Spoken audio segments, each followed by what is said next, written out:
Nih, kalian hidup di atas muka bumi ini kan menghadapi waktu nih kalian semuanya. Nah, terhadap waktu-waktu ini Allah Subhanahu wa taala kasih tahu, innal insana lafi khusr. Semua manusia hidupnya sia-sia. Semua manusia hidupnya rugi. Semua manusia lelahnya nggak berarti. Semua manusia mereka jadi nggak punya nilai apa-apa, kata Allah. Kebanyakan hidup manusia nih nggak ada artinya, rugi, begitu ya, nggak bermakna, lelah mereka nggak ada artinya apa-apa. Allah kemudian kasih tahu, kecuali kalau kamu bisa nempuh ini, kata Allah, ini jalan bahagia kalian, jalan senang kalian, biar kalian nggak mudah lelah. Apa itu ya Allah?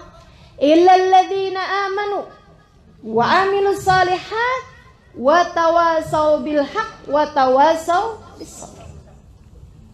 3 hal kalau kalian lakukan menjadikan kalian menjadi bermakna hidupnya, bahagia hidup kalian di dunia sebelum akhirat, hingga kalian mendapatkan seindah-indah kebahagiaan nanti di hari akhirat. Dan teman-teman sekalian, 3 hal ini kalau kau mengerjakannya, kalau engkau memilikinya, maka akan membuatmu tidak mudah lelah, karena kamu menjadi lillah. Gimana itu 3 hal tersebut? Yang pertama, illal ladzina amanu.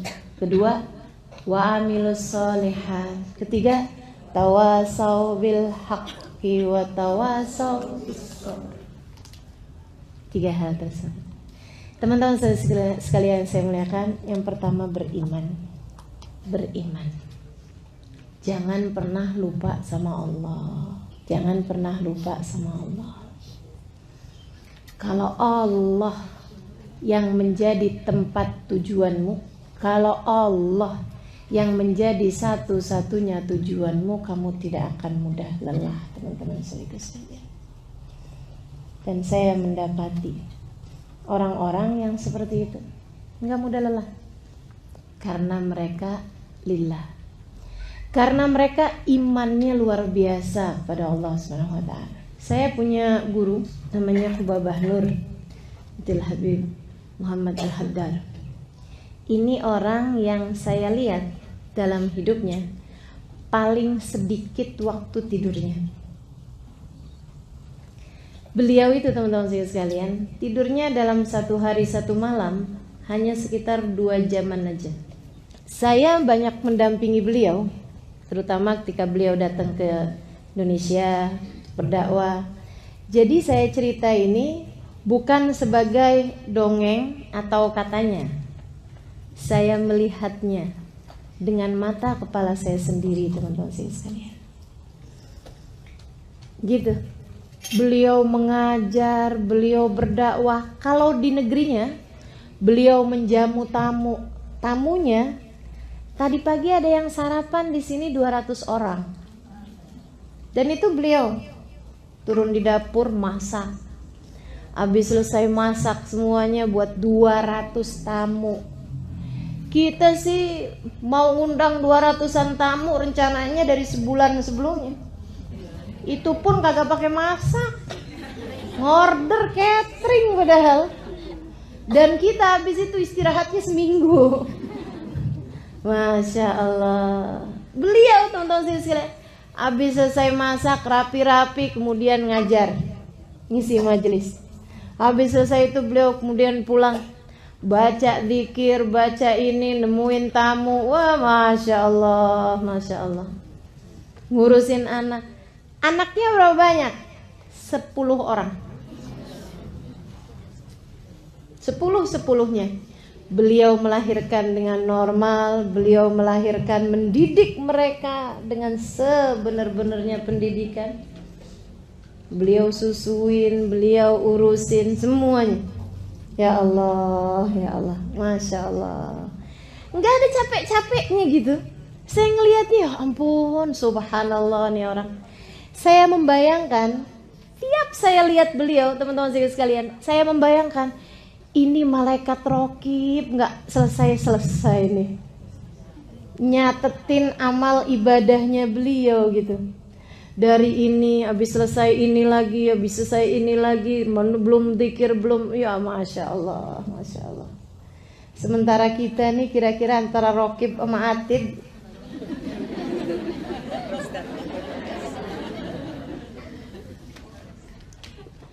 Saudara sekalian yang saya muliakan, satu hari menantu beliau cerita, waktu kedatangan beliau sekitar 3 tahunan yang lalu, 4 tahunan yang lalu di Indonesia, ada menantunya bercerita. Dia bilang, ya Allah, perjalanan ini bikin saya tahu siapa Ummi. Maksudnya siapa ibu mertuanya itu. Dia bilang, saya itu sering dengar orang-orang di negeri kami gitu ya, di Abramot, di Tarim, bilang Ubabah itu ibadahnya masya Allah gitu kan. Tapi dia bilang saya nggak lihat langsung. Yang sekarang karena perjalanan bersama-sama, makanya kita kalau mau kenal orang, berjalanlah bersama dengan orang tersebut, kamu kenal siapa dia, gitu kan? Itu nggak Bu? Ya. Beliau bilang, si menantunya ini bilang, dia bilang ada satu hari, Ubabah hari itu lagi di Kalimantan. Dia bilang hari itu majelis-majelisnya sampai malam. Habis itu kemudian kami pun pulang. Dia bilang hari itu putri beliau ada bawa 2 orang putri waktu itu. Putrinya yang satu diundang majelis ke tempat yang lain, yang satunya lagi pulang ke Jakarta. Jadi yang menemani Ubabah Nur ini hanya menantunya ini. Jadilah kami pun kemudian satu kamar bersama-sama, dia bilang. Dan baru kali itu menantu ini ya, baru kali itu kami satu kamar bersama-sama. Menantu sama mertua kan jarang satu kamar ibu ya. Dia bilang saya kemudian satu kamar. Dia bilang saya pun udah jam-jam sekitar jam 10-an gitu. Dia bilang saya gosok gigi, siap-siap mau tidur. Habis selesai kemudian Ubabah masuk kamar mandi, gosok gigi ini apa, saya pikir mau tidur juga. Beliau kemudian bilang sama saya, habis selesai keluar dari kamar mandi, saya rasanya kayak gak enak gitu, udah baringan sebelum Ubabah baringan. Jadi saya tungguin, dia bilang gitu kan. Sambil saya kerjain witir 3 rakaat, habis itu kemudian saya tunggu beliau gitu. Terus beliau bilang kayak gini, Muna, namanya Muna. Dia bilang kalau kamu mau tidur, tidur nak. Saya masih mau ngerjain maksudnya yang biasa beliau kerjain gitu ya. Dia bilang saya pertamanya kayak sungkan gitu, tapi karena saya pikir saya juga ngantuk, capek banget hari itu habis majelis gitu ya. Dia bilang saya pun kemudian tidur. Ketika sebelum ketidur itu saya lihat beliau lagi sholat. Dia bilang saya bangun entah jam berapa, saya lihat Ubabah tuh belum ada juga di samping. Saya kemudian lihat gitu, beliau lagi baca Quran. Habis itu saya pun tidur lagi. Dia bilang saya kebangun, kayaknya udah jam-jam 2-an gitu. Dan saya lihat tempat tidur di samping nih masih rapi juga gitu. Saya pikir Umi mana sih, udah rada gelap, beliau udah gelapin gitu. Tapi ternyata beliau nggak ada, adanya lagi sujud. Maksudnya nggak lagi baringan di sofa atau apa, tapi masih lagi mengerjakan sholat, masih dengan mukenanya juga lagi sujud. Dia bilang saya pun kemudian tidur lagi yang capek banget gitu ya. Abis itu saya dibangunin, yuk Muna kita sholat subuh nak. Dia bilang dan saya tahu persis karena tempat tidur kami masih rapi, tempat tidur beliau sisinya tuh masih rapi. Dia bilang pagi hari beliau kemudian baca zikir-zikirannya sampai terbit matahari. Habis itu kemudian beliau sholat duha ini apa, habis itu dijemput untuk majelis. Dan beliau datang dengan penuh semangat, habis mandi gitu. Dia bilang saya dapetin beliau itu nggak ada rasa lelah, nggak ada rasa capek. Saya hanya mendapati beliau sempat ketiduran di dalam mobil ketika membawa kami pergi ke majelis itu. Dia bilang itu aja tidur beliau dari sekitar 24 jam saya mendapati bersama dengan beliau. Ketiduran di mobil, itu doang yang dianggap sebagai tidurnya. Dan mereka sehat, teman-teman serius sekalian. Dan mereka nggak lelah, teman-teman serius sekalian. Kenapa? Di depan mereka berdirikan tujuan mereka, ridha Allah subhanahu wa ta'ala dan surga sebagai tempat kembalinya. Salah satu dari teman saya yang ikut dalam rombongan tersebut, ada salah satu sahabat saya dari Abu Dhabi. Dia cerita dalam rihlah tersebut, dia bilang gini, berapa waktu yang lalu Ustazah Halimah, dia bilang, kami lagi bicara-bicara, ngobrol-ngobrol antara Hubabah Nur, putri-putrinya, sama rombongan yang memang datang dari negeri Arab. Semuanya pada ngeluh gitu, ya ampun saya udah capek banget nih, capek banget bahasa kita ya, udah lelah sekali gitu, berapa hari kita kurang tidur, berapa hari kita perjalanan terus. Ada lagi satunya ngadu lagi, iya anak yang saya tinggalin sampai telepon, mama kok nggak pulang-pulang, gini begitu, semuanya gitu. Sampai kemudian habis mereka pada curhat gitu, pada ngomong kayak gitu, mereka capek gini gitu, Ubabah bilang, bener nih yang saya ceritain tadi nih, yang hanya 2 jam aja tidur beliau itu pun juga sudah beliau anggap banyak gitu ya. Beliau bilang seperti ini teman-teman sekalian, dia bilang, iya nih saya juga capek. Dengerin teman-teman sekalian, saya juga capek. Karena capek adalah sesuatu hal yang normal untuk dirasakan. Dia bilang saya juga capek. Terus si ini anaknya beliau yang paling kecil tadi telepon katanya gitu. Dia bilang, mama nih nggak pulang-pulang, Umi nih nggak pulang-pulang, kapan dong Umi pulang? Gitu. Dia bilang saya juga pengen pulang, maksudnya pengen cepet ketemu juga sama dia gitu. Saya kangen sama dia, kata Hubabah. Normal sekali teman-teman sekalian. Sebagai manusia berasa rindu, sebagai manusia berasa lelah. Beliau bilang, tapi saya juga kalau di rumah, maksudnya di Tarim, dia bilang saya juga capek. Dan semua orang juga tahu itu. Jamu tamu, sampai tamunya nggak habis-habis teman-teman sekalian. Punya pondok pesantren, mengajar di pondok pesantren tersebut, mengisi kajian-kajian di seluruh kota Tarim dan sekitarnya. Dan bersama dengan itu ibadahnya, zikirnya, Qur'annya nggak pernah selesai-selesai. Anaknya 10, kebayang. Suaminya ulama, kebayang. Kayak apa lelahnya gitu. Beliau bilang, tapi saya juga di mana-mana juga capek. Saya pulang ke rumah pun saya juga capek. Ya udah nggak apa-apa deh. Nih, ini poin nih. Nggak apa-apa deh saya capek-capek di dunia. Ntar saya mau istirahat kalau udah masuk dalam kuburan. Saya akan istirahat kalau saya sudah masuk dalam kuburan. Kata teman saya yang cerita ini, yang dari Abu Dhabi ini, dia bilang, saya sering dengar istilah lelah-lelahlah kamu di dunia, nanti biar di hari akhirat kamu istirahat. Saya sering dengar istilah itu. Tapi ketika itu diucapkan oleh seseorang yang kami tahu beliau telah menjadikan hidupnya untuk Allah subhanahu wa ta'ala, berlelah-lelah tanpa ada henti-hentinya, tanpa ada istirahatnya, tanpa ada pikniknya, tanpa ada kayak ya itulah gitu ya. Dia bilang itu menjadi sesuatu yang tampak real. Itu menjadi sesuatu yang bukan kalimat ngawang-ngawang di angkasa, akan tetapi sesuatu yang memang benar-benar menjadi tujuan. Teman-teman saudaraku sekalian saya muliakan, kamu jika memiliki alladzina amanu illalladzina amanu, jika imanmu kepada Allah Subhanahu wa taala kuat, memberdirikan hari kematianmu di depan mata, menjadikan Allah sebagai satu-satunya tempat tujuan, teman-teman saudaraku sekalian, penatmu menjadi ringan kamu rasa. Lelahmu menjadi mudah untuk menyerah. Lelahnya yang nyerah, bukan kitanya yang nyerah sama lelah, tapi lelahnya yang nyerah. Wah ini gak bisa digangguin nih, gak bisa digangguin sama lelah. Setannya nyerah, nih kayaknya gak bisa digodain sama capek nih. Dia gak mudah lelah teman-teman sekalian, karena mereka menjadikan hidupnya lillah. Kamu tidak akan mudah lelah kalau kamu jadikan hidupmu lillah. Jadikan hidup untuk Allah SWT.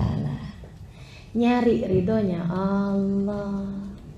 Teman-teman saudariku sekalian saya muliakan, kata Nabi Muhammad alaihissalam, tidaklah seseorang merasa lebih rugi dibandingkan dari waktu-waktu yang terlewat di atas muka bumi ini tanpa mendekatkan dirinya kepada Allah. Artinya bahwa hal yang paling akan kita sesali nanti di hari akhirat adalah kalau kita tidak berlelah-lelah di atas muka bumi ini untuk menjadikan hidup kita buat Allah Subhanahu wa taala. Tapi kalau kamu buat hidupmu di atas muka bumi ini, apapun yang kita punya buat Allah Subhanahu wa taala, insya Allah kita nggak akan nyesel nantinya di hari akhirat. Jadi nggak apa-apa teman-teman sekalian, berlelah-lelahlah biar kita nggak nyesel nanti di akhirat. Nggak apa-apa, harus ada capek-capeknya hidup di dunia, gitu ya, biar nanti di hari akhirat kita nggak dicapekkan dengan hisab, dengan azab, dengan neraka, dengan segala kegaduhan di hari akhirat nanti. Teman-teman sekalian, yuk kita berbuat di dunia ini agar nanti di dalam kuburan kita sungguh-sungguh dapat beristirahat dengan tenang. Amin ya rabbal alamin. Saudara sekalian saya muliakan, illal ladzina amanu, kecuali orang-orang yang beriman. Nah, untuk urusan beriman nih, teman-teman sekalian, seenggaknya kamu mesti punya 3 poin. Apa aja itu? Yang pertama, kalau nggak pengen lelah nih ya, hidup di dunia ini lelahnya jadi nggak terasa gitu. Urusan beriman ini kamu mesti punya 3 poin. Yang pertama, ingat sama tujuan. Ingat sama tujuan. Tujuan kita adalah mau dapat ridhonya Allah SWT. Teman-teman sekalian, orang loh mau dapat ridhonya suami itu aja penuh perjuangan, betul nggak? Orang mau dicintai sama siapa misalnya, sama pejabat misalnya gitu ya, mau dekat sama pejabat itu aja perlu perjuangan. Mau dekat sama orang hebat perlu perjuangan, bukan? Maka teman-teman saudaraku sekalian, bagaimana pula dengan mau mendapatkan ridho Allah Subhanahu wa taala? Apa menurutmu tidak perlu perjuangan? Jika cinta manusia aja itu selalu dijadikan sama orang-orang sebagai hal yang membuat ringan sebuah pengorbanan, maka bagaimana pula dengan cinta Allah Subhanahu wa taala? Teman-teman pernah nonton film India enggak? Selalunya kalau di film-film India tuh cinta itu digambarkan dengan harus berkorban, kan begitu? Ya emang iya teman-teman sekalian. Bagaimana kamu berkorban untuk cintamu terhadap anakmu, ya kan? Bagaimana kamu berkorban untuk cintamu terhadap suamimu, untuk cintamu terhadap orang tuamu. Pasti yang namanya cinta pasti perlu pengorbanan. Itu Allah lagi mau ngajarin teman-teman sekalian. Kalau cinta manusia aja kamu untuk mendapatkannya perlu pengorbanan seperti itu, bagaimana pula dengan cinta kepada Allah Subhanahu wa taala? Kalau ngaku cinta, ya berbuatlah, berkorbanlah. Tancapkan cita-cita depan mata. Tancapkan tujuan depan mata. Apa tujuannya? Ridhonya Allah. Asli loh teman-teman sekalian. Kayak apapun kita bikin dari kelelahan-kelelahan, ibadah-ibadah, jungkir balik misalnya gitu ya, dalam ibadah pada Allah Subhanahu wa taala di atas muka bumi ini. Kalau nanti di saat ajal menjemput kita, kemudian Allah bisikkan di telinga kita, ya ayyatuhan nafsul mutmainnah, irji'i ila rabbiki radiyatan mardiyah, fadkhuli fi ibadi wadkhuli jannati. Wahai pemilik jiwa yang tenang, kembalilah kamu kepada Tuhanmu, radiyah, kamu diridhoi, mardiyah, radiyah kamu ridho kepada Allah, mardiyah kamu diridhoi oleh Allah. Fadkhuli fi ibadi, masuklah kamu ke dalam golongan hambaku. Wadkhuli jannati, masuklah kamu ke dalam surgaku. Segala lelahmu terbayar sudah. Andai kamu lelah kayak apaan hidupnya, tapi begitu Allah Subhanahu wa taala menerima kamu, enggak ada lagi rasa lelah tersebut. Enggak ada artinya apa-apa. Enggak ada artinya apa-apa, teman-teman sekalian. Allah pandai menghargai usaha. Allah tuh, sesuatu hal yang kamu kerjakan, kalau Allah terima, Masya Allah, Masya Allah. Makanya taruh tujuannya depan mata, sehingga menjadi ringan apapun yang kamu kerjakan di atas muka bumi ini. Tujuan yang pertama. Teman-teman sekalian saya muliakan, paham tujuan. Yang kedua, buat skala prioritas. Kalau kamu beriman, maka buatlah skala prioritas. Gitu ya. Ini hidup kita nih gak ada yang masa percobaan loh. Ada gak yang hidupnya sekarang nih lagi masa percobaan? Jadi salah-salah gak apa-apa deh, lagi masa percobaan. Kamu saya kasih 2 kali hidup, gitu ya. Yang sekarang salah-salah gak apa-apa, nanti habis itu baru benernya ya. Ini nih masih ujian, tapi ujian bayangan. Ujian yang benernya ntar. Ada gak yang hidup kita kayak gitu? Gak ada, teman-teman sekalian. Hidupmu yang sekarang, inilah dia hidupnya. Kalau kamu kehilangan hidup yang ini, kalau kamu kemudian tidak berbuat di hidup yang ini, kamu gak akan punya apa-apa, teman-teman sekalian. Buatlah skala prioritas. Kalau yang kamu kerjakan di dunia ini hanya untuk dunia, maka dengan apa kamu akan pulang kepada Allah Subhanahu wa taala? Mau bawa apa? Saya mau sholat duha biar rezekinya lancar. Saya mau baca Quran biar suami saya sayang. Saya mau tahajud biar anak dapat kerjaan yang bagus, biar anak bisa sekolah yang bagus, biar anak cepat dapat jodoh. Misal gitu. Teman-teman sekalian yang saya muliakan, tujuanmu ngerjain berbagai macam hal enggak lillah.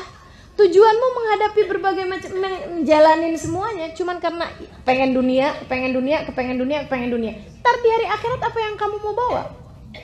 Ya Allah, saya punya duha. Kata Allah, duha kamu kan cuman kepengen rezekinya aku tambahin. Sudah aku tambahin tuh waktu di dunia. Saya punya tahajud, ya Allah. Tahajud kamu kan biar waktu itu tanahnya cepet laku. Kan sudah laku. Saya punya Quran, ya Allah. Kamu waktu baca Al-Quran itu kan kepengen disayang sama suami. Sudah aku beri waktu di dunia. Sekarang dengan apa kamu menghadapku? Jadi gak punya apa-apa, teman-teman sekalian. Makanya difahami makna prioritas dalam hidup. Allah dulu. Man wajadallah famalladhi yafqiduh.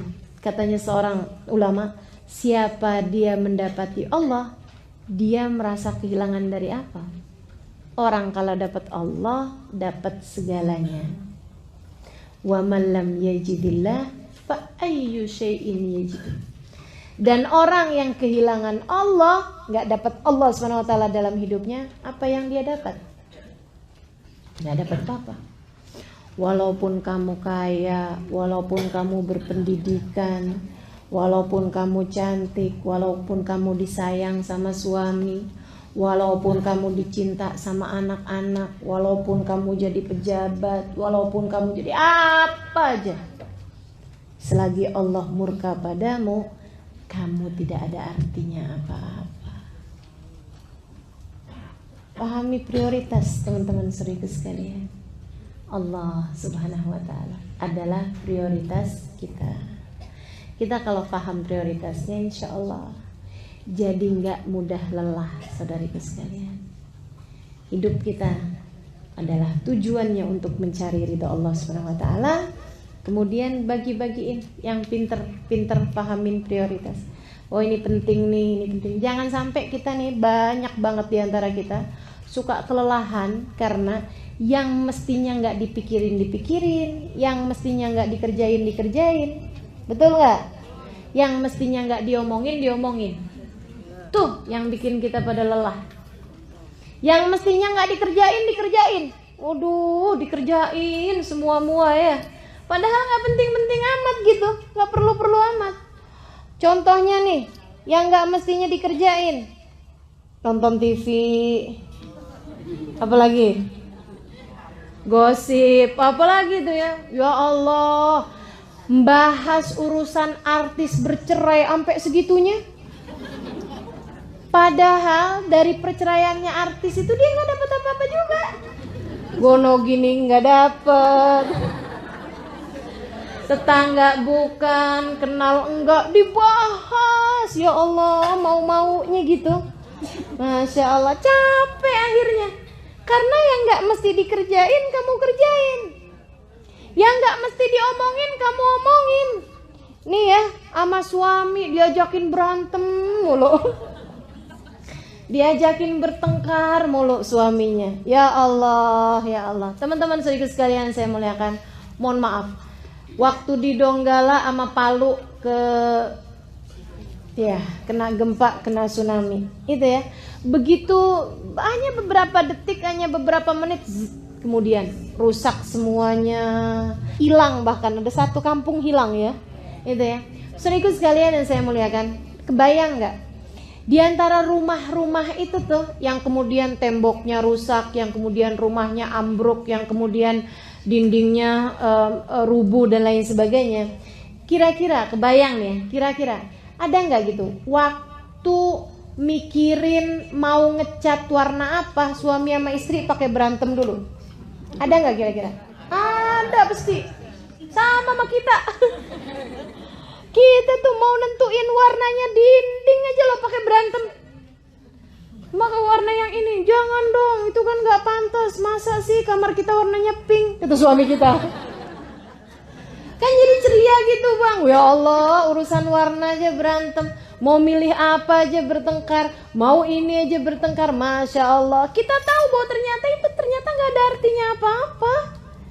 Kalau Allah mau hancurin habis. Dan kemudian kita datang di hari akhirat bawa apa, teman-teman saudariku sekalian? Maka pahami makna prioritas. Jangan segala-gala yang gak perlu-perlu dikerjain. Jangan segala-gala yang gak perlu diomongin. Jangan segala-gala yang gak perlu dipikirin. Itu membuatmu jadi cepat lelah. Orang urusannya orang sekampung kamu pikirin semua. Lurah bukan. Ya capek bu. Masya Allah. Pahami makna prioritas. Yang harus kamu kerjakan, kamu kerjakan. Gak ada yang mewakili, misalnya gitu ya. Kan gak ada yang mewakili nih. Kayak mohon maaf, kayak kita kalau kebelet mau kamar mandi kan gak bisa diwakilkan. Iya kan? Nah itu pekerjaan-pekerjaan yang gak bisa diwakilkan harus kita kerjakan. Jadikan prioritas gitu. Teman-teman sekalian yang saya muliakan, ada dulu sepasang suami istri lagi jalan. Terus kemudian udah kawin lama nih, bangsa 10 tahun gitu ya kawin. Lagi jalan-jalan. 10 tahun belum lama ya. Kalau pernikahannya betah 10 tahun belum lama. Tapi kalau pernikahannya gak betah 10 tahun tuh dah. Ya Allah, luar biasa. Teman-teman sekalian, suatu ketika suami istri ini lagi jalan-jalan di taman. Di sebuah malam ada bintang-bintang cakep gitu.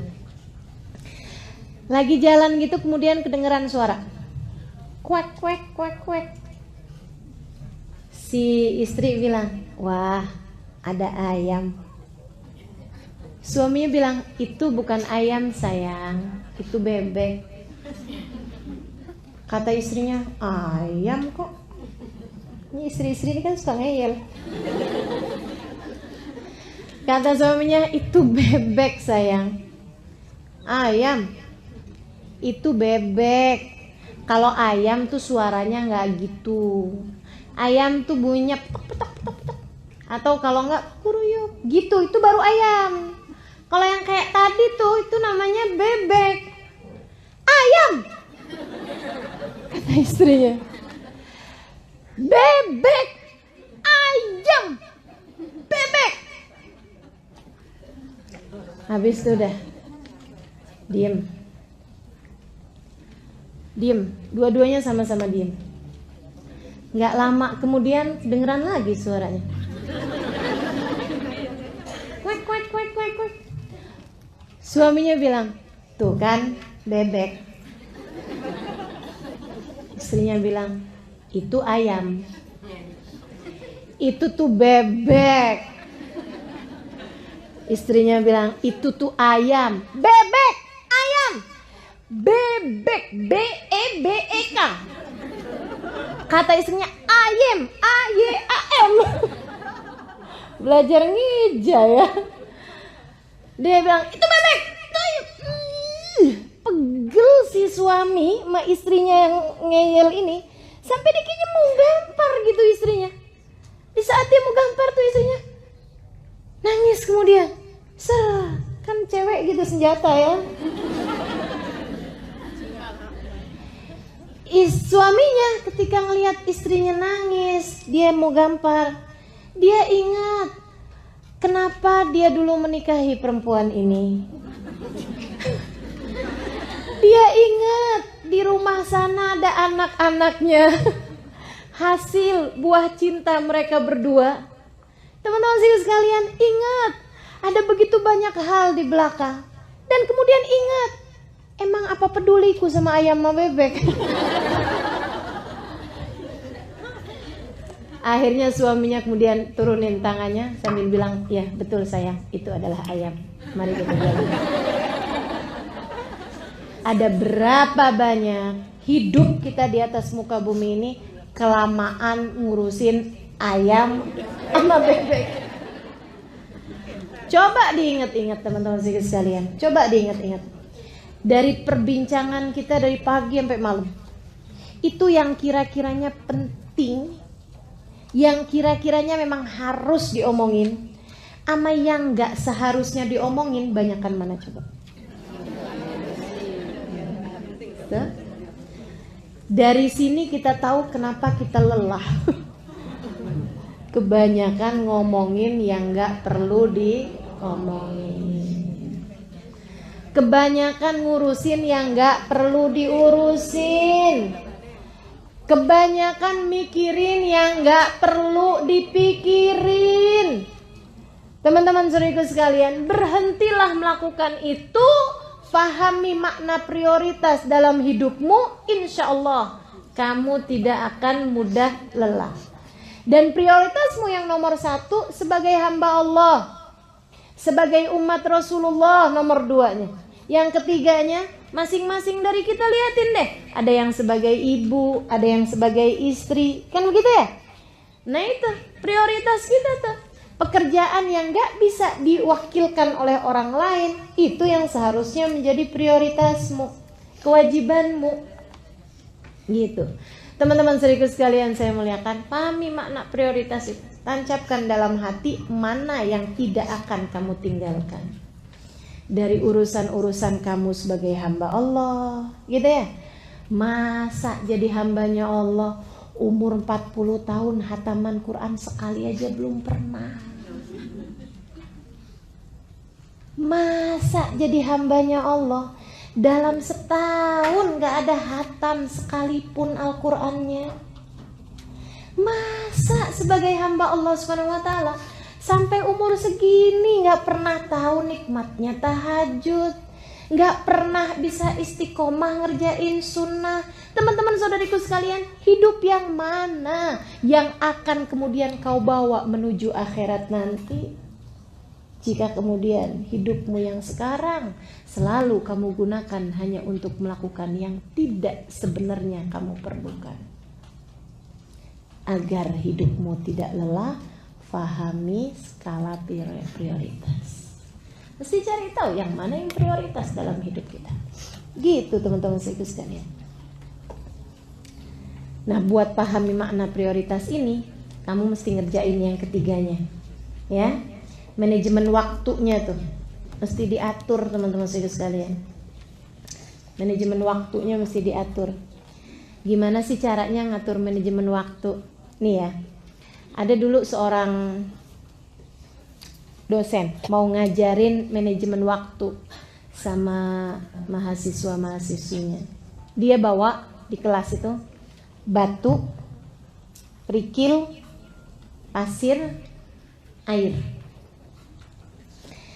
Dia kemudian menuhi satu ember itu, dipenuhin semuanya sama air. Ketika kemudian semua ember itu isinya dipenuhi dengan air, bisa nggak muat pasir? Nggak bisa muat kan? Bisa nggak kerikil dimasukin di situ? Udah penuh, nggak bisa. Tumpah airnya. Bisa nggak masukin apalagi batu? Nggak bisa.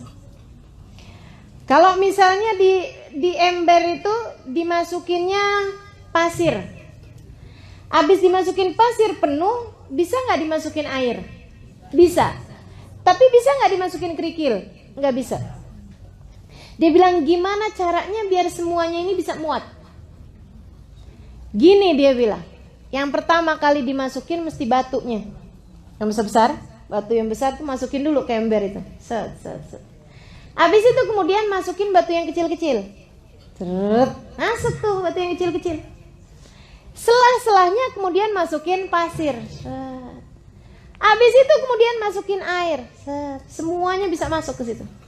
Ini waktu kita tuh kayak gitu. Teman-teman sekalian. Tuh ember tuh waktu yang Allah Subhanahu wa taala siapkan modal bagi kita. Yang batu-batu itu, teman-teman saudaraku sekalian, kewajibanmu kepada Allah. Kewajibanmu sebagai hambanya Allah, kewajibanmu sebagai siapapun dirimu di atas muka bumi ini. Wajib makan. Kan begitu ya? Iya kan? Gak bisa diwakilin. Bisa gak diwakilin? Tolong dong kamu makannya banyakan ya, saya belum sarapan soalnya. Gak bisa. Teman-teman sekalian. Makanya itu jadi prioritas gitu. Harus sholat, kita hamba Allah kok. Kan begitu ya? Jangan sampai gara-gara urusan-urusan yang lain sholat sampai gak keburu. Ini kamu gak paham makna prioritas namanya. Begitu kan ya? Sebagai seorang istri misalnya, ada kewajiban kita terhadap suami yang harus kita laksanakan, gak bisa diwakilin sama orang lain. Mohon maaf, urusan tempat tidur gak bisa kita wakilin orang lain. Kan gitu ya? Bang, saya lagi capek nih, sama yang lain aja ya. Ya, nggak kena gitu. Nah itu prioritas namanya teman-teman saudaraku sekalian. Masukkan itu sebagai batu-batu besar dalam kehidupan kita. Dalam ember waktu kita ini, masukkan yang nggak bisa diwakilkan sama orang lain. Sebagai batu-batu besarnya. Habis gitu kemudian masukkan yang batu-batu kerikil-kerikilnya. Keperluan kita, kebutuhan kita, meskipun itu adalah sesuatu hal yang gak wajib, tapi sunnah, gitu ya. Perkara-perkara yang sunnah-sunnah. Kita mau sholatnya dengan berjamaah, kan gitu. Kita mau pakai tambahan, ada duha di waktu pagi, ada witir di waktu malam, kan begitu. Nah itu jadikan sebagai batu-batu kerikil. Teman-teman saudaraku sekalian, yang bisa nyelip-nyelip di antara batu-batu yang besar-besar tersebut. Nggak bisa juga kita kerjakan yang sunnah, tapi yang fardu ditinggalkan. Ya gitu ya, sepanjang malam tahajud, giliran jam 3:30 malah ngantuk, pagi-pagi bangun subuhnya bablas. Itu kayak orang masukin kerikil, ninggalin batu. Jadi mesti yang ini juga mesti dikerjain gitu. Kemudian sesudah itu baru tuh yang namanya pasir tuh keperluan kita, tapi yang gak terlalu mendesak. Teman-teman saudaraku sekalian, pasirnya masih bisa diwakil-wakilin sama orang lain, biarin dia nyelip-nyelip aja, gitu kan ya. Masak contohnya, kan masih bisa diwakilin orang lain, betul gak? Kita masih bisa beli makanannya kalau gak keburu gitu loh. Akan tapi kalau urusan-urusan yang memang harus dikerjakan nggak boleh gara-gara sibuk masak sampai kemudian nggak duha, itu kan sayang gitu ya. Masukin yang sunnah misalnya dalam sehari harus ada baca Qur'annya, dalam sehari harus ada sedekahnya, dalam sehari harus ada, itu kita bikin skala prioritas. Yang mana yang kamu mau jadikan batu, yang mana yang kamu mau jadikan kerikil, dan yang mana yang kamu jadikan pasir. Teman-teman saudaraku sekalian, kebutuhan belanja misalnya, gitu kan ya. Nah itu tuh kebutuhan yang kamu anggap sebagai pasir-pasirnya, jangan sampai ngabisin semuanya. Baru kemudian yang air, hiburan-hiburan kita. Jadikan airnya aja teman-teman saudara sekalian. Dia bakalan nyelip-nyelip kok gitu. Kayak misalnya arisan, kayak misalnya buka media sosial, iya kan ya? Bermedia sosial itu termasuk apaan tuh? Air teman-teman saya sekalian. Dia bakalan nyelip-nyelip. Kamu di kendaraan, di mobil, iseng buka media sosial kan begitu. Kalau kemudian terus aja di situ, sampai segala yang sunnah nggak dikerjain, sampai segala rumah berantakannya kayak apaan, gitu kan ya? Suaminya ngeliatin, ya ampun, jam 10 pagi, jam 10 siang, mandi belum. Rumah berantakan, masak kagak, pegang HP aja. Wah, ada berita baru nih bang. Kenapa? Kirain berita penting apa sampai nggak mandi gitu ya? Temen saya bang, si Eno bang, bercerai sama lakinya. Ya Allah. Inna lillahi wa inna ilaihi raji'un. Pahami? Jadi kita tahu mana yang prioritas, mana yang bukan. Gitu teman-teman sekalian. Biar nggak banyak salah-salahnya nih kita ngerjain hidup. Dan yang terakhir dari keimanan ini ya, mesti kita harus bahas amal sama tawasau bil haq, sama tawasau bis sabr. Yang terakhir nih, ini saya sering ditanya, Ustazah itu ada seorang teman saya bilang gini, Ustazah tuh ngajar di majelis kami 13 tahun. Dia bilang dari 13 tahun itu Ustazah nggak pernah sekalipun bolos karena sakit. Teman saya bilang, saya baru kemudian ngeh gitu, iya juga ya, gitu. Alhamdulillah. Cuman kalau ditanyain, emang Ustazah nggak pernah sakit? Ini teman-teman saudaraku sekalian, nih ya, agar kita bisa ngerti caranya jalanin hidup. Yang ketiga nih, bagian dari keimananmu kepada Allah Subhanahu wa taala, bagian dari caramu mengatur cara berpikir nih, Allah kamu jadikan sebagai tujuan. Yang nomor 1 tadi kan ya.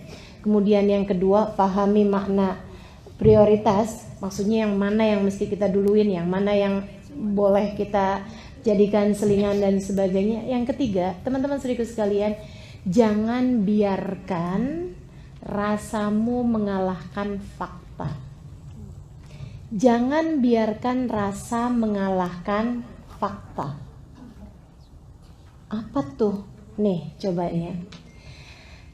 Ada banyak istri-istri yang kemudian udah gak sanggup lagi ngadepin suaminya.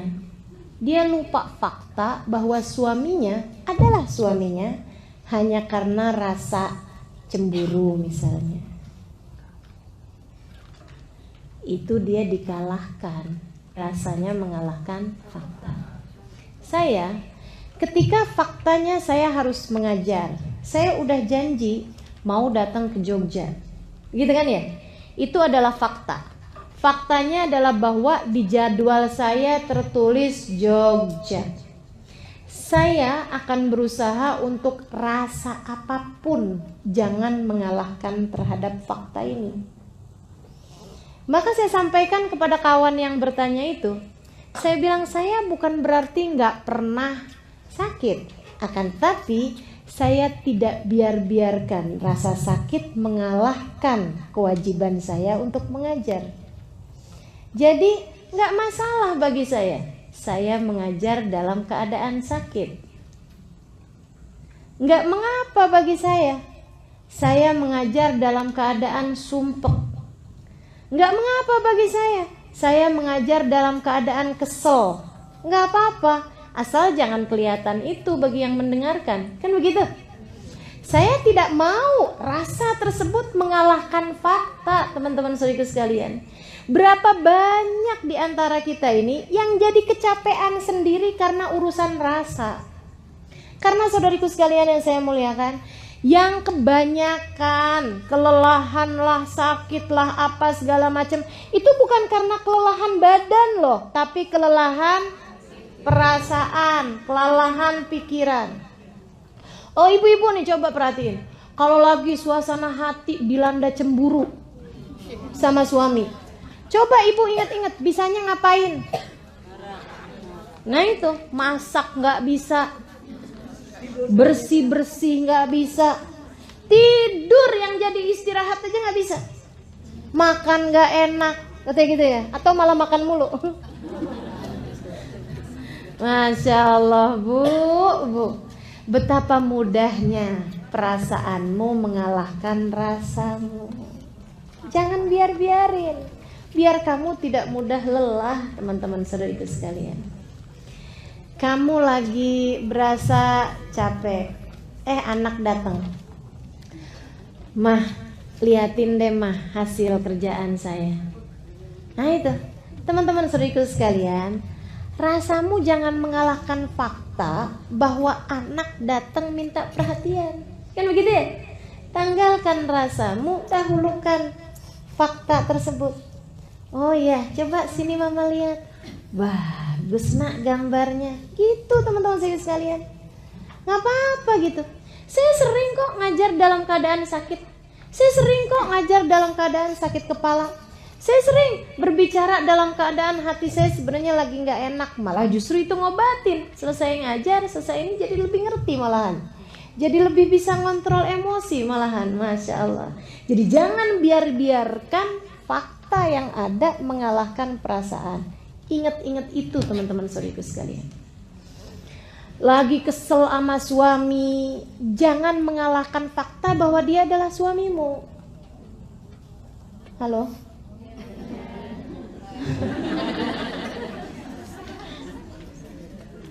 Rasa itu bisa dihilangin, fakta gak bisa dihilangin. Fakta gak bisa dihilangin. Maka jangan pernah biarkan yang perasaan itu mengalahkan fakta. Nih ya, ada orang marah-marahin kita, itu fakta. Tapi kamu jawabnya, itu rasa kamu.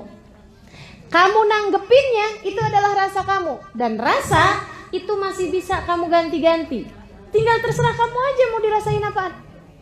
Ada orang ngata-ngatain gitu ya. Ada seorang ngata-ngatain ulama nih ibu-ibu teman-teman saya sekalian. Dasar anjing kamu. Mohon maaf nih ya, saya harus sebutkan. Dibilang dasar anjing kamu. Ini fakta. Kan gitu ya? Ada orang marah-marah sama kita. Ini fakta teman-teman saya sekalian.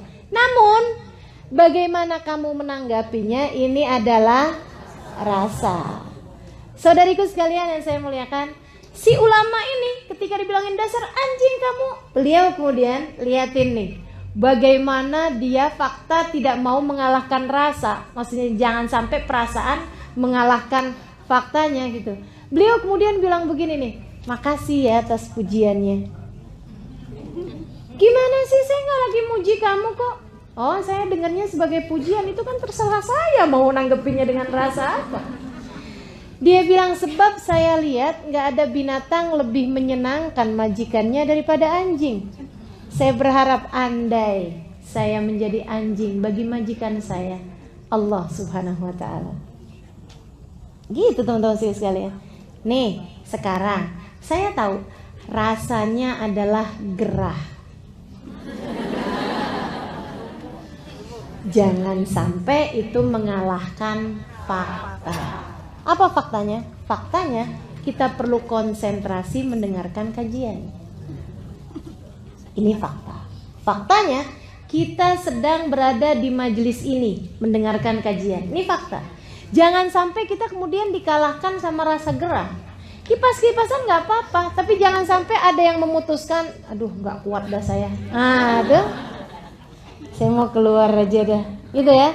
Teman-teman sekalian saya muliakan, kalau bicara tentang rasa, antara duduk diam mendengarkan dalam keadaan gerah dengan duduk sambil berbicara, kira-kira gerahan siapa? Jangan biarkan rasa mengalahkan untuk membuatmu tidak lelah. Berpikirnya seperti itu teman-teman saudaraku sekalian. Biar banyak benernya kita dalam hidup nih, ya. Baik, saudaraku sekalian saya muliakan, illalladzina amanu. Iman kepada Allah Subhanahu wa taala jangan pernah mengalahkan perasaan-perasaanmu. Berpikir tentang tujuan, jangan sampai kamu mau dikalahkan dengan keadaan apapun. Fahami yang mana yang prioritas dalam hidup sebagai penghambaanmu kepada Allah Subhanahu wa taala, teman-teman sekalian. Itu. Kemudian yang kedua, katanya Allah Subhanahu wa taala dalam Al-Qur'an, wa amilus sholihat. Orang yang hidupnya tidak sia-sia, orang yang hidupnya bermakna adalah mereka-mereka yang selalu amilus sholihat. Kerjakan kebaikan. Kerjakan kebaikan. Baik kebaikan antaramu dengan Allah Subhanahu wa taala ataupun kebaikan dengan antaramu dengan sesama manusia, teman-teman sekalian. Kerjakan kebaikan untuk dirimu sendiri. Kerjakan kebaikan untuk dirimu sendiri. Kerjakan kebaikan yang menjadi jalanmu dengan Allah Subhanahu wa taala. Kerjakan kebaikan.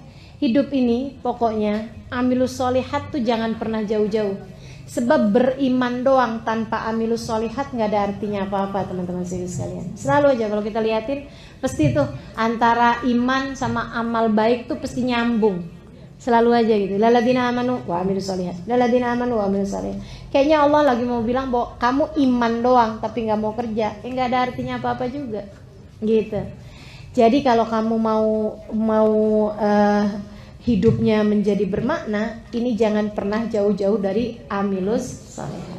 Berbuat kebaikan. Berbuat kebaikan dibagi dua, teman-teman sekalian. Kerjakan yang disuruh, sama yang kedua tinggalkan yang dilarang. Gitu. Tinggalin yang dilarang. Allah nggak bolehin, ya udah tinggalin. Allah nggak bolehin hutang riba. Jangan mau berhutang. Berhutang riba, tinggalin. Abisnya gimana ya ustazah kalau nggak kayak gitu?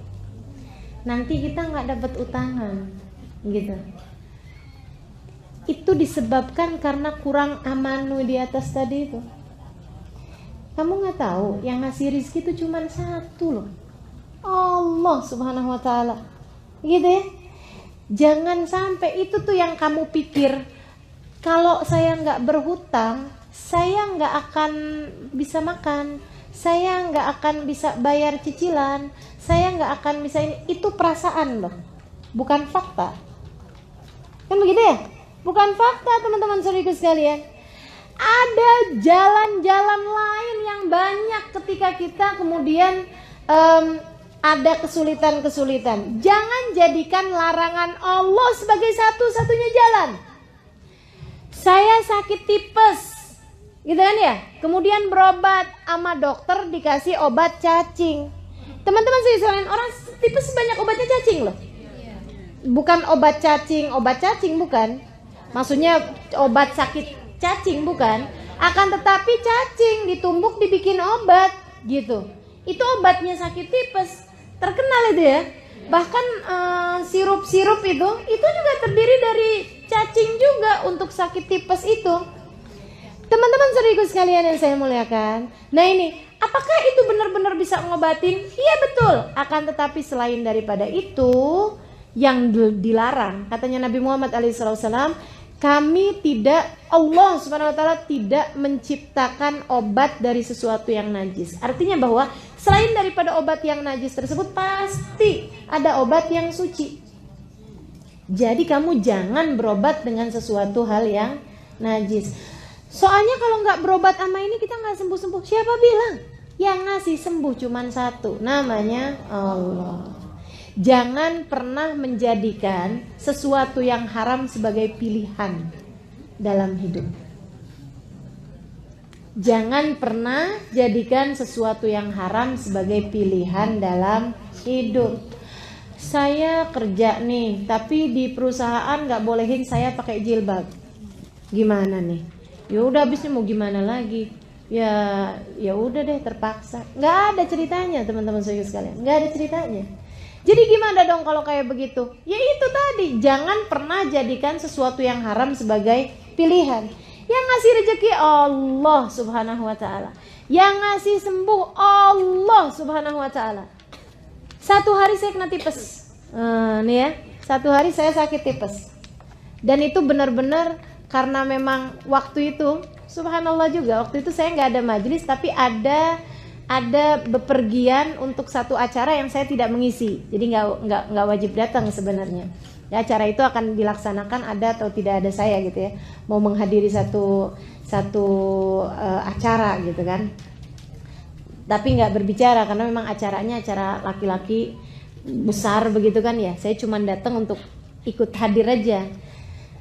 Saudara sekalian, saya kemudian sakit tipes. Saya bilang sama dokter yang salah satu dari jamaah saya juga, saya bilang, "Bu dokter, saya jangan dikasih obat cacing ya." Kata dokternya, "Iya Ustazah, tapi biasanya rada lamaan nih Ustazah kalau nggak pakai cacing itu."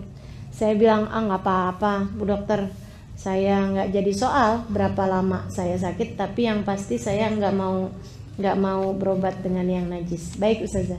Dikasihlah sama dia pil-pil yang memang nggak mengandung cacing. Saya tanya sama dokter itu, "Dok, ini sakit tipes biasanya berapa lama?" "Paling cepat 5 hari Ustazah." Paling cepat 5 hari. Tapi karena Ustazah nggak pakai cacing ya, saya nggak tahu berapa lama bisa sembuhnya. Saya bilang, "Saya rasa 3 hari." "Kenapa gitu Ustazah?" Saya bilang, "Karena waktu yang saya nggak ngajar 3 hari. 3 hari kemudian, hari keempat saya sudah kembali mengajar teman-teman saudara sekalian." "Apa udah nggak sakit?" "Ada sih sisa-sisanya, tapi saya masih bisa jalan, saya masih bisa bicara dalam hari yang keempat itu gitu." Kenapa teman-teman saudara sekalian? Saya tidak membiarkan itu tadi ya, rasa mengalahkan fakta. Selagi saya masih bisa berdiri, masih bisa berbicara, saya akan melakukan apa yang seharusnya jadi kewajiban saya. Itu ya. Jadi teman-teman saudara sekalian yang saya muliakan, jangan pernah punya pilihan haram untuk kamu lakukan. Gitu.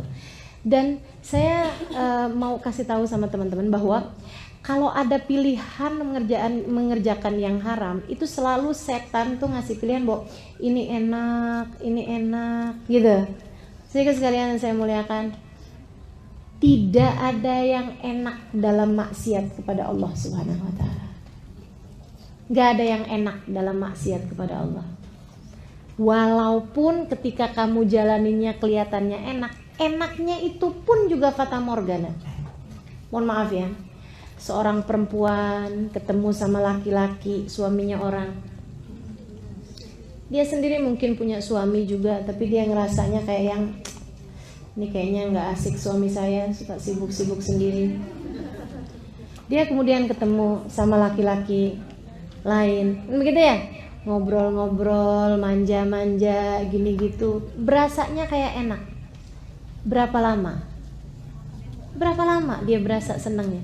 Teman-teman sekalian, saya yakin, hakul yakin, asal pulang di rumahnya sendirian berasa ngelihat diri sendiri kayak murahan amat ya saya.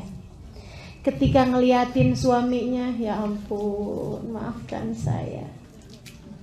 Apalagi pas ketemu anak-anaknya, duh rasanya. Kalau anaknya kemudian gak nurut sama dia ngerasanya, iya ibu kayak saya emang gak pantas buat diturutin gitu. Betul apa enggak? Jadi hina kamu teman-teman sekalian. Rasa seneng ketika kemudian bersama dengan laki-laki itu semenit, 2 menit, 10 menit. Oke, berapa lama? Setengah jam, 1 jam. Begitu kamu arah pulang, ya, begitu kamu nyampe di rumah, ketemu sama suami, perasaan kamu gak enak. Ketemu sama anak, perasaan kamu gak enak. Ngerjain berbagai macam hal, perasaan kamu gak enak. Kemudian bawaan sumpek mulu, bawaan pengen marah mulu, bawaan kesel mulu, bawaan, ya Allah. Berapa lama? Berjam-jam, bahkan berhari-hari sesudahnya. Saya ketika satu waktu, saya bikin satu video, saya cerita bahwasanya nggak ada cara memuliakan hidup lebih daripada taat kepada Allah SWT. Orang ketika lagi berbuat maksiat di diskotik misalnya, dia mabuk-mabukan, dia bercanda-bercanda sama temen-temennya, dia jejingkrakan, berasa kayak seneng gitu kan. Terus dia pulang, begitu nyampe di rumahnya, dia kemudian berasa sumpek, berasa sedih, berasa gak enak, hidupnya hampa, berasa waduh tersiksa luar biasa. Dia pikir karena dia udah kepengen kangen lagi sama teman-temannya. Bukan teman-teman saya sekalian, akan tetapi disebabkan karena hatimu rindu kepada Allah Subhanahu wa taala. Karena rohmu kepengen sama Allah Subhanahu wa taala. Itu saya ketika bikin video itu kemudian saya sebarkan gitu ya.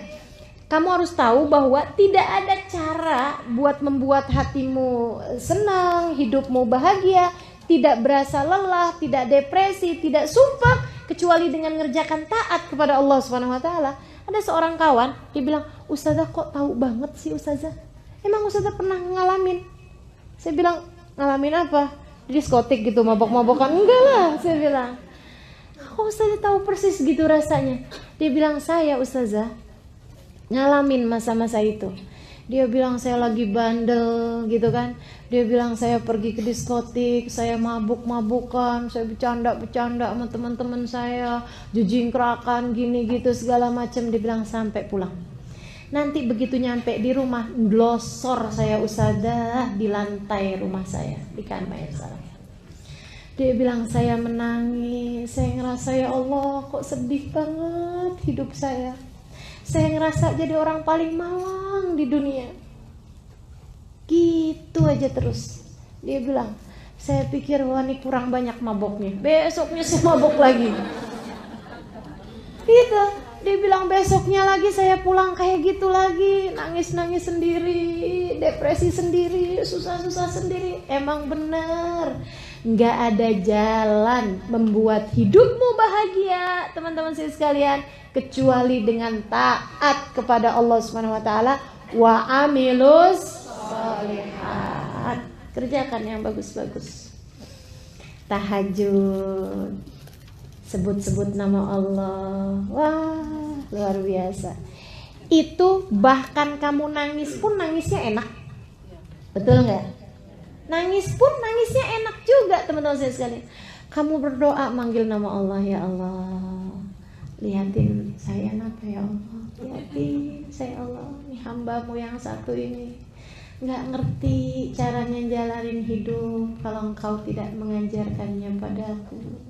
Ya Allah tolong saya ya Allah, tolong saya ya Allah. Teman-teman saudariku sekalian yang saya muliakan, itu bahkan kamu menangis, bahkan kamu merasa bersedih hati gitu, tapi habisnya tuh lega, enak, senang, karena di situ surga kita, karena di situ bahagia kita. Teman-teman saudariku sekalian saya muliakan, saat kamu pandangi suamimu kemudian kamu bilang, ya Allah bang, andai waktu bisa kuulang tak akan ku memilih pasangan lain selain dirimu. Teman-teman saudariku sekalian, kamu ngomongnya senang, suami dengernya senang, kan begitu ya? Betul apa enggak? Coba bandingkan dengan kamu ketika kesel sama suami kamu, kemudian kamu bilang bahwa saya tuh sepanjang kawin sama kamu gak ada seneng-senengnya, tahu gak sih? Wow. Yang mana yang surga, yang mana yang neraka? Kamu bisa bayangkan. Saudariku sekalian yang saya muliakan, jangan sampai setan atau orang-orang di luaran sana itu memberikan kepadamu surga yang padahal sejatinya neraka. Atau sebaliknya, mereka tuh bilang bahwa itu neraka padahal sebenarnya surga. Teman-teman saudariku sekalian, jangan sampai mengelabuimu itu. Makanya yang punya suami, suaminya sayangin beneran, jangan sayang suami orang. Sayangi suamimu, nikmati suamimu, gitu ya. Udah diterima tuh. Yang nggak punya suami, nikmati kebebasanmu. Mau pergi ke majelis nggak harus ada yang diizinin, kan gitu. Bener apa enggak?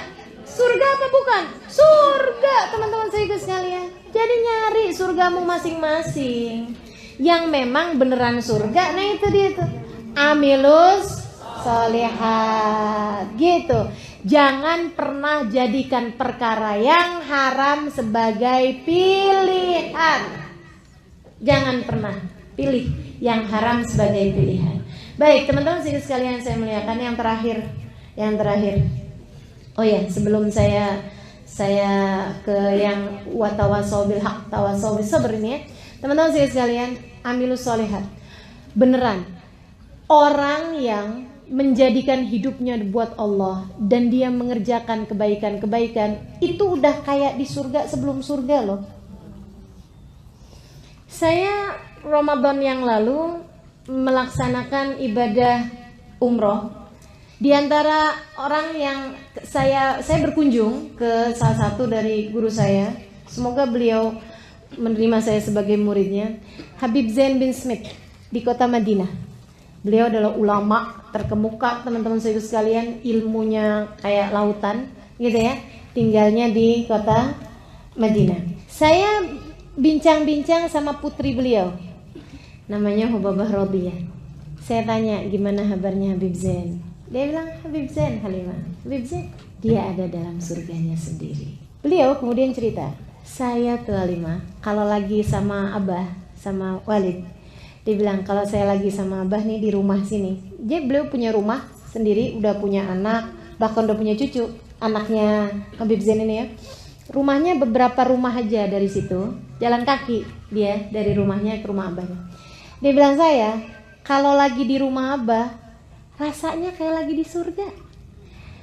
Abah baca Quran, kita baca Quran bareng, kita baca sholawatan bareng, baca dzikir bareng, sholat berjamaah, Abah ngupas tafsirnya Quran, Abah bicara tentang hukumnya apa gitu kan ya, Abah bicara tentang para nabi, cerita tentang orang soleh, cerita tentang para salaf, orang-orang yang terdahulu gitu ya, yang sudah meninggal dunia gitu, cerita tentang gurunya, cerita tentang, Masya Allah, kayak di surga.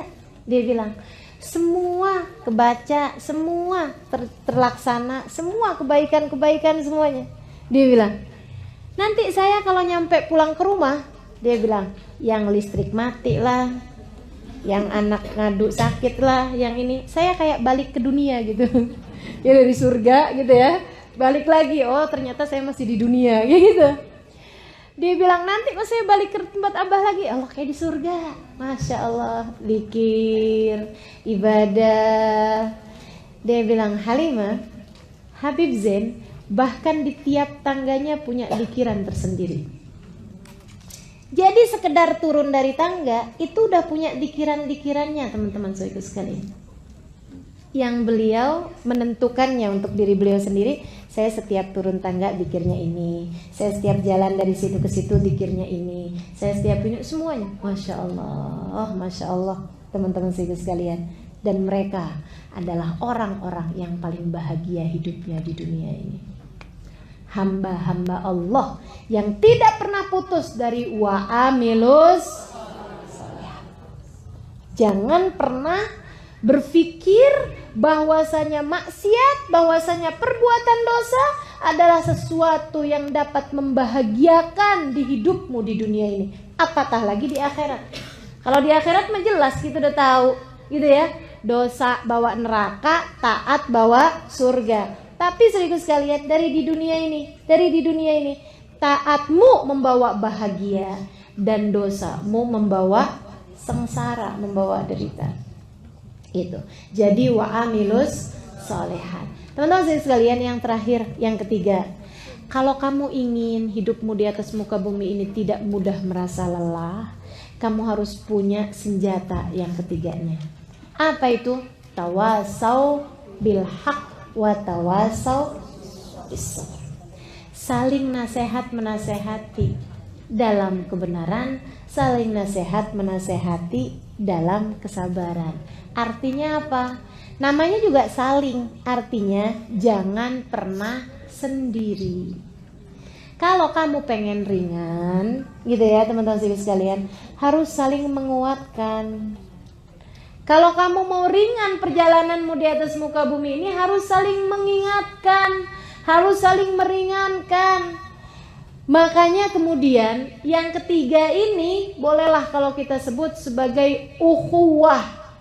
Kalau kamu mau hidupmu itu menjadi hidup yang bermakna, hidup yang bahagia, milikilah orang-orang di sekitarmu yang dapat membawamu kepada jalan Allah Subhanahu wa taala.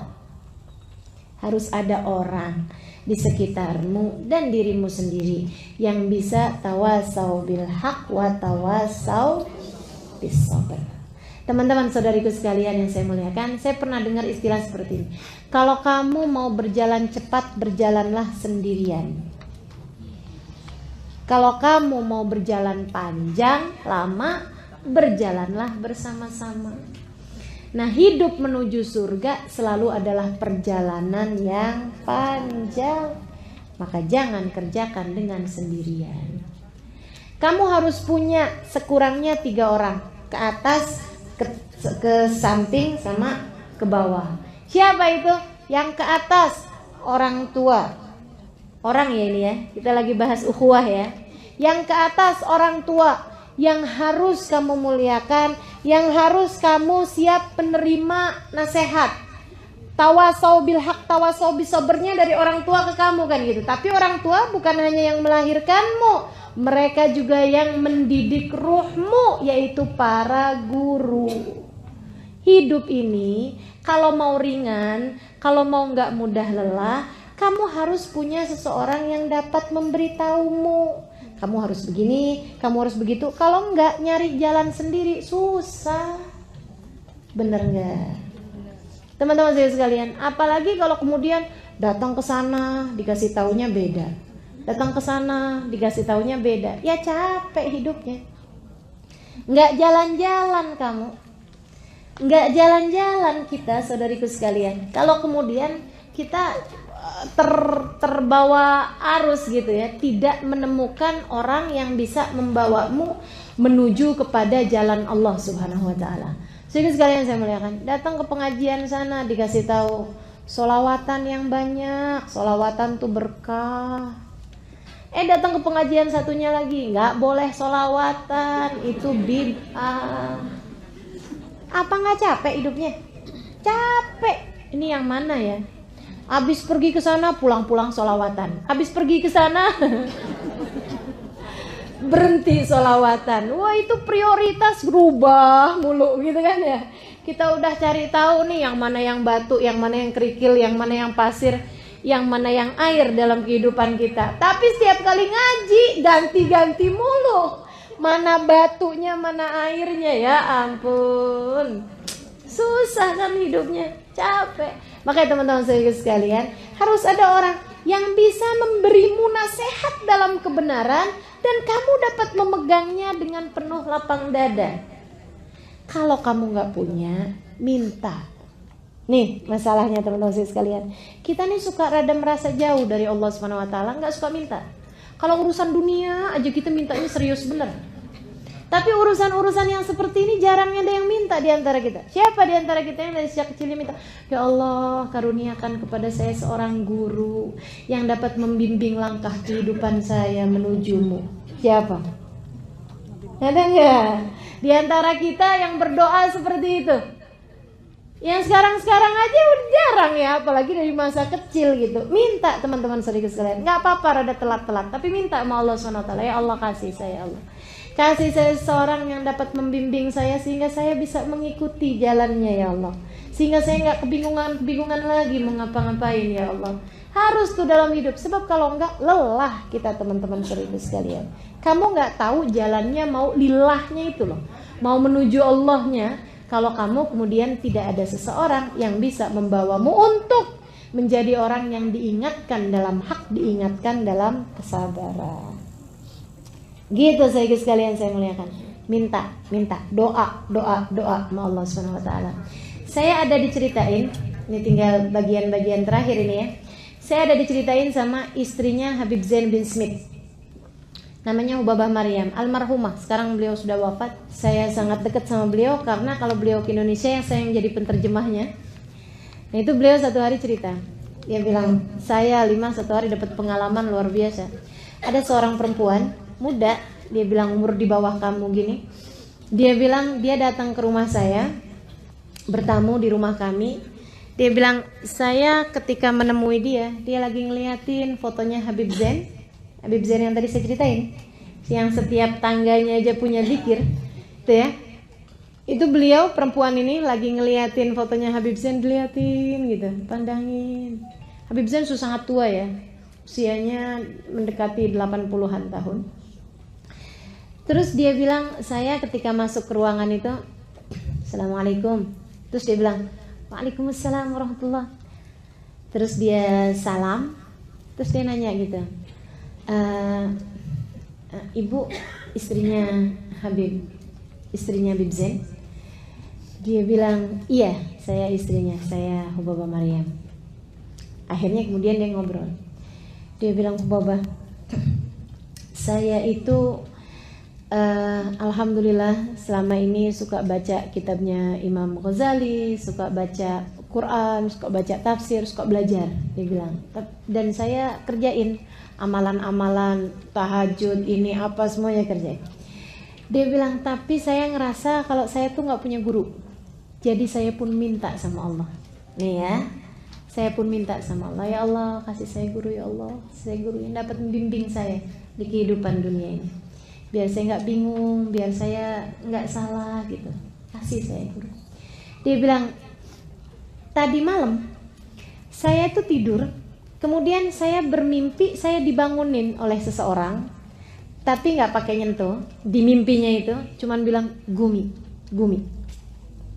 Saya pun bangun, dia bilang, dalam mimpi saya itu saya bangun dan keadaan saya seperti saya tidur itu. Maksudnya memang keadaannya kayak gitu. Kemudian yang membangunkan saya itu adalah seorang laki-laki usia sekitar 70-an tahun, pakai gamis, pakai pakai surban. Dia kemudian bilang begini nih, Gumi, bangunlah nak, sholat witirlah. Nabi Muhammad bilang, man lam yutir falaysa minna. Siapa yang gak witir, dia bukan termasuk dari kelompok kita. Bangun ayo witir, gitu.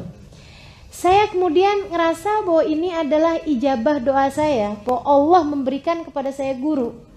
Jadi saya pun nanya gitu sama beliau dalam mimpi saya, siapakah gerangan dirimu ini? Maksudnya man antum gitu loh, siapa engkau gitu. Dia kemudian menjawab, ana Zain bin Smith. Saya adalah Zain bin Smith. Teman-teman sekalian, dia bilang saya kebangun dan saya ngerasa senang banget, alhamdulillah Allah saya kasih guru dalam hidup. Saya buru-buru wudhu, saya kemudian sholat witir. Dia bilang abis itu kemudian pagi-pagi saya googling, baru-baru aja ya berapa tahun yang lalu. Saya googling itu Zain bin Smith siapa sih gitu. Saya tulis namanya gitu, Zain bin Smith. Saya mau tahu gitu, itu orang abad kapan, ulama kapan. Ternyata ketika saya lihat, tahulah saya bahwa beliau adalah masih hidup, dan tahulah saya bahwa beliau tinggalnya di Madinah. Saya cari tahu alamatnya Hubabah. Pagi ini saya datang ke rumah ini untuk datang kepada Hubabah dan untuk datang kepada Habib Zain. Terimalah kami sebagai muridmu. Jadi teman-teman sekalian, mintalah kepada Allah guru yang membimbing dalam kehidupanmu itu, biar kamu gak bingung-bingung, biar kamu gak lelah. Saudariku sekalian saya muliakan. Dan Allah belum tentu kemudian memberikan kepadamu guru di dunia, maksudnya guru yang masih hidup. Bisa jadi juga kalau dijabah sama Allah SWT, Allah langsung membimbingmu bisa. Tapi tidak kemudian menjadikan, nih ya, bahayanya orang kalau gak punya guru. Jangankan orang yang gak punya guru, orang yang belajar dari kitab tanpa guru, mangkana syekhuhu kitabuh, kana iblis yakunu syekhuh. Siapa yang belajar hanya dari buku, gak ada gurunya, gak ada pemandunya, maka setan yang akan datang sebagai gurunya. Baca Quran, dipaham-pahamin sendiri, pakai dari terjemahan pula. Teman-teman saya sekalian, yang ada salah-salah kita. Makanya minta sama Allah SWT, minta doa, minta sama Allah SWT, ya Allah kasih saya guru yang membimbing saya.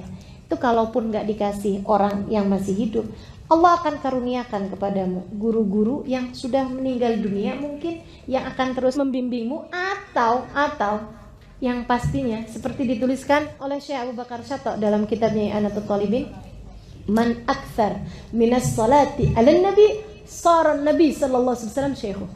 Siapa yang banyak selawatannya kepada Nabi dan dia doa minta sama Allah, ya Allah karuniakan kepada saya seorang guru, ada banyak di antara mereka yang Nabi Muhammad kemudian menjadi guru dalam hidupnya.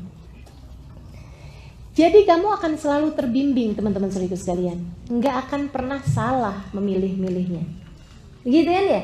Jadi kayak dipandu gitu, kayak ditunjukin gitu, nggak kayak kedengeran. Jangan berpikir ini sesuatu yang mistik ya. Jangan berpikir kemudian akan ada orang yang kemudian nuntun kamu, pegangin kamu, itu enggak gitu. Tapi terbimbing dalam hidup. Paham maksud saya? Terbimbing dalam hidup teman-teman sekalian. Ada banyak di antara kita yang kalau lagi dalam keadaan-keadaan gelisah, dalam keadaan-keadaan kacau hidup kita misalnya, kita kemudian dimimpiin sama nenek kita, kakek kita, dikasih tahu, misalnya gitu. Ada nggak? Ada pasti, teman-teman sekalian. Nah ini bahwa ada banyak di antara para kekasih-kasih Allah, bahkan mungkin nabi-nabinya Allah Subhanahu wa taala yang meskipun mereka sudah tidak ada di atas muka bumi ini, dapat menjadi semacam mentor, dapat menjadi semacam pembimbing bagi orang-orang yang hidup di atas muka bumi ini. Ala kulli hal, kalaupun tidak seperti itu, orang yang selalu minta kepada Allah Subhanahu wa taala pastilah akan diijabah. Allah Subhanahu wa taala akan tunjukkan kepadamu dengan sendirinya siapa yang seharusnya kamu dengarkan, siapa yang seharusnya tidak perlu kamu dengarkan. Karena teman-teman sekalian, kalau kita buka YouTube misalnya, itu ucapan-ucapan para ulama-ulama kan bisa saling berbeda-beda banget. Bener gak? Menanggapi kasus-kasus yang terjadi aja bisa yang satu di ujung, yang satu di ujung. Terhadap misalnya, mohon maaf, pembakaran kalimat la ilaha illallah yang ada dalam bendera, kan begitu ya? Itu bisa yang satu berpendapatnya, yang satu bisa berpendapat sebaliknya teman-teman saudaraku sekalian. Maka begitu banyaknya hal yang membingungkan di atas muka bumi ini, kita akan semakin bingung kalau kita nggak punya guru. Minta sama Allah SWT, ya Allah kasih saya, Allah kasih saya. Kalau kita minta, insya Allah dikasih Allah SWT. Gitu ya. Tawasau bil haqqi, tawasau bis sabr. Ke atas, milikilah guru. Ke samping, milikilah sahabat-sahabat yang membuatmu kalau bersama dengan mereka kamu jadi mudah mengerjakan ketaatan. Gitu ya. Cari orang-orang yang dekatmu sama mereka bikin kamu jadi semakin baik. Karena nular, teman-teman saudaraku sekalian, asli berteman itu nular. Katanya Nabi Muhammad alaihissalam, teman yang baik seperti pedagang minyak wangi. Kamu kalau bersama dengan dia, kamu bisa dikasihnya minyak wangi, atau kamu bisa beli minyak wanginya, atau sekurangnya kamu keluar dari sana dalam keadaan berbau wangi. Itu teman-teman sekalian. Maka carilah teman-teman yang baik. Cari orang-orang, jangan asal asik, apalagi kaya. Gitu ya, mau temennya nyarinya orang kaya gitu kan, atau nyarinya yang asik gitu kan, enak nih diajakin ngobrol, enak nih diajakin temenan. Enggak kayak gitu. Nyarinya orang yang kalau kita dalam keadaan jatuh, dia bisa untuk memberi semangat gitu kan. Orang berteman kayak orang naik ayunan gitu kan, yang satu naik didorong, tapi jangan dia terus, saatnya dia yang turun kemudian temennya yang naik didorong, kan gitu teman-teman sekalian. Kayak gitu tuh, gitu loh. Jadi cari teman-teman yang membuatmu kemudian menjadi mudah mencari jalan ridha Allah SWT. Lebih bagus lagi kalau kemudian suamimu di antara teman-teman tersebut yang memang dapat membuatmu menjadi semakin mudah berjalan mencari ridha Allah SWT. Kemudian yang terakhirnya yang ke bawah, yaitu anak-anakmu. Jadikan mereka sebagai orang-orang yang dapat membuat tawasau bil haq, tawasau bis sabr. Sama anak tuh, sabar-sabarin. Sama anak, kasih tahu yang benar, gitu ya. Jangan asal sama anak pokoknya jalan-jalan bareng, makan bareng, nonton TV bareng, tapi nggak pernah ada muatan tawasau bil haq, tawasau bis sabr. Kasih tahu yang benar kayak gimana dan ajarkan kepada anak untuk bersabar. Dan teman-teman sekalian, nggak bisa kita ngajarin anak kita untuk bersabar kalau kitanya nggak punya itu. Kalau kitanya kemudian begitu dengar ada orang ngomong nggak enak, marahnya kayak apaan gitu ya, anak akan belajar itu gitu. Dia pun akhirnya jadi kayak begitu juga, tersinggungan kan gitu kan. Nah itu ya, mudah baper gitu ya, karena memang ngelihat emaknya kayak begitu gitu. Dah insyaallah mudah-mudahan nih tawasau bil haq, tawasau bis sabr, saling ya, nyari ke atas yaitu guru, nyari ke samping yaitu kawan, nyari ke bawah murid atau anak untuk bisa kita bersama-sama menuju jalan Allah Subhanahu wa taala.